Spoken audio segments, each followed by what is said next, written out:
पर विश्वास करेंगे। परमेश्वर यीशु को भी धर्मी ठहरा रहा है क्योंकि उसको भेजा। यदि हम इसकी 21 आयत को पढ़ते हैं, 21 में लिखा है, 21 पढ़िए सीखा। परंतु अब व्यवस्था से अलग परमेश्वर की वह धार्मिकता। थोड़ा पढ़ेंगे। लिखा है परंतु अब व्यवस्था से अलग, ऐसे लिखा है ना। हमें इसको पढ़ने में भी जब भी हम पढ़ें कोशिश करना है कि कहां तक क्या चीज हम पढ़ें। लिखा है परंतु अब व्यवस्था से अलग, क्योंकि अभी मैं कह रहा था कि व्यवस्था को हम पूरा नहीं कर पाएंगे। जब हम व्यवस्था को पूरा नहीं कर पाएंगे तो अब परमेश्वर कहता है व्यवस्था से अलग। एक व्यवस्था की भी खुद एक धार्मिकता है, आज्ञा मानेंगे तो धर्मी है, नहीं तो आप पापी है। अब परमेश्वर ने कहा अब व्यवस्था से अलग और परमेश्वर की वह धार्मिकता प्रकट हुई है जिसकी गवाही व्यवस्था और भविष्यवक्ता देते हैं। हालेलुया। जिसकी गवाही अब कौन देता है? व्यवस्था भी और भविष्यवक्ता भी देते हैं। परमेश्वर की एक धार्मिकता प्रकट होने जा रही है। यीशु मसीह के जन्म से 750 वर्ष पहले एक भविष्यवाणी हो रही थी, जिसको यशायाह भी बोले, एक बालक जन्म लेगा, पूरी मानव जाति के लिए उद्धार का कारण बनेगा, उसके कांधे पर राजदंड ठहराया जाएगा, वो शांति का राजकुमार होगा। हालेलुया। अब वही धार्मिकता परमेश्वर प्रकट करने जा रहा है।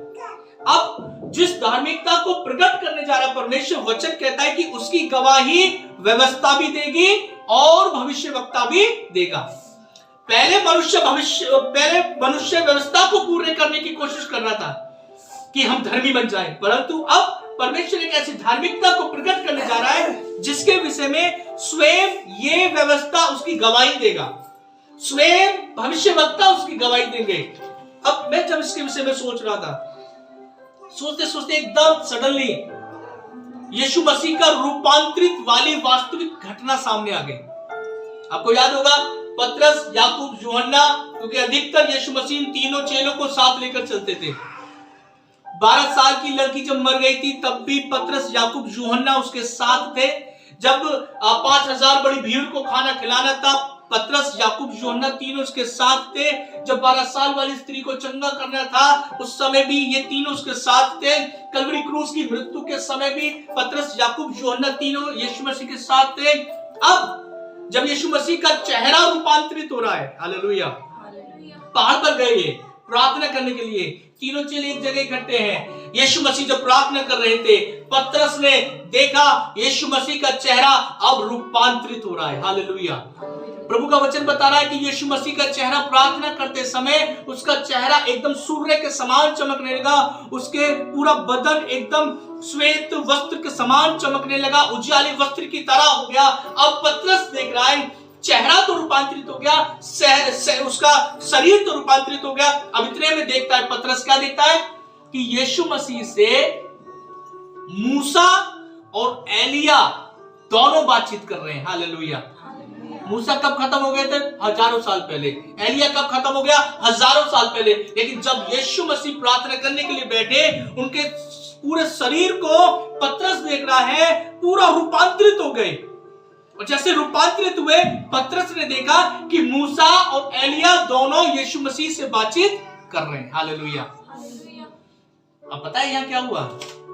यहां ये हुआ कि जो मूसा है वो कोई और नहीं है, वो स्वयं एक व्यवस्था है। क्योंकि जो व्यवस्था की 5 किताबें, उत्पत्ति, निर्गमन, व्यवस्था, गिनती, व्यवस्था, विवरण, ये 5 किताब को लिखने वाला कौन है? मूसा। और वचन बताता है, क्योंकि वचन तो स्वयं ऑलरेडी यीशु मसीह है ही है, जो रूपांतरित हुआ, वचन आ गया वहां पर, मूसा आया अर्थात व्यवस्था आ गई वहां पर। और एलिया कौन था? भविष्यवक्ता। और ये मूसा और एलिया जो व्यवस्था और भविष्यवक्ता, क्योंकि वचन में क्या लिखा है कि परमेश्वर अपनी वैधार्मिकता प्रकट करेगा जिसकी गवाही कौन देगा? व्यवस्था और भविष्यवक्ता। और अब व्यवस्था मूसा आ गया वहां पर, अब भविष्यवक्ता एलिया आ गया वहां पर, और ये दोनों क्या बात कर रहे होंगे? पता क्या बात कर रहे होंगे? जो मैं फील करता हूं, मूसा कह रहे होंगे भाई मैंने जो 5 किताबें लिखी है ना, उस 5 किताबों में बार बार मेमना बलिदान हुआ, बार बार मेमना बलिदान हुआ है, और वो मेमना कोई और नहीं, यीशु तू ही है, जो तुझे कलवरी क्रूस पे एक मेमने की तरह तुझे मरना है। हालेलुया। मूसा और कोई कुछ नहीं कह रहा होगा वहां। मूसा ने जो बार बार जिक्र किया बलिदान का है, हालेलुया। अब एलिया क्या कह रहे होंगे? एलिया भी कह रहे होंगे, भाई जितनी भी भविष्यवाणी हुई ना, जितनी भी भविष्यवाणी हुई है वो कोई और मेमना नहीं है, यीशु तू है तू, हालेलुया। और ये जो समय था, अंतिम समय था, पहाड़ पे जाना, पतरस याकूब तीनों को लेना साथ में, एक बार तो गतसमनी पहाड़ पर भी गए, कई जगह, और अब अंतिम समय चल रहा था, यीशु मसीह को कलवरी क्रूस पे बलिदान होना है, हालेलुया। और उस धार्मिकता को प्रकट होना है जिसके विषय में परमेश्वर ने स्वयं एक सच्ची घटना के आधार पर स्वयं परमेश्वर कह रहे हैं कि अब वो समय है जिसमें परमेश्वर अपनी धार्मिकता को प्रकट करेगा। अब एक चीज और, मैं कल जब स्टडी कर रहा था, इसका देखो, इसका इधर आएंगे जब हम 27 और 28 पढ़िए। तो घमंड करना कहाँ रहा? तो घमंड करना कहाँ रहा? इसका मतलब है यदि हम सिर्फ यीशु पर विश्वास कर रहे हैं, हालेलुया, और कुछ नहीं, कर्मों की बात नहीं है कि हम अच्छा काम करेंगे तब ही हम जाके धर्मी ठहरेंगे। यदि हम अच्छा काम करते तो हमसे भी बेहतर काम करने वाले बहुत लोग पड़े हैं, हालेलुया। इसलिए वचन कहता घमंड करना कहाँ रहा, और उसकी तो जगह ही नहीं। घमंड की तो कोई जगह ही नहीं। कौन सी व्यवस्था के कारण से? कौन सी व्यवस्था के कारण से घमंड किया जाए? क्या कर्मों की व्यवस्था से? क्या कर्मों की व्यवस्था से? और आगे नहीं, नहीं वरन विश्वास की व्यवस्था के कारण, हालेलुया। कर्मों की व्यवस्था के कारण से हम धर्मी नहीं ठहर सकते, सिर्फ विश्वास की व्यवस्था के कारण से हम धर्मी ठहरते हैं, हालेलुया। आप समझ रहे हो उस चीज को? हम कहां हैं? हमारे अंदर देखा जाए कोई लियाकत नहीं है, कोई खूबी नहीं है, कोई अच्छे काम नहीं, कोई अच्छे काम नहीं है, बट एक चीज है, हम यीशु पर विश्वास करते हैं, हालेलुया। और विश्वास करना ही हमारी धार्मिकता को बना के रखता है, हालेलुया।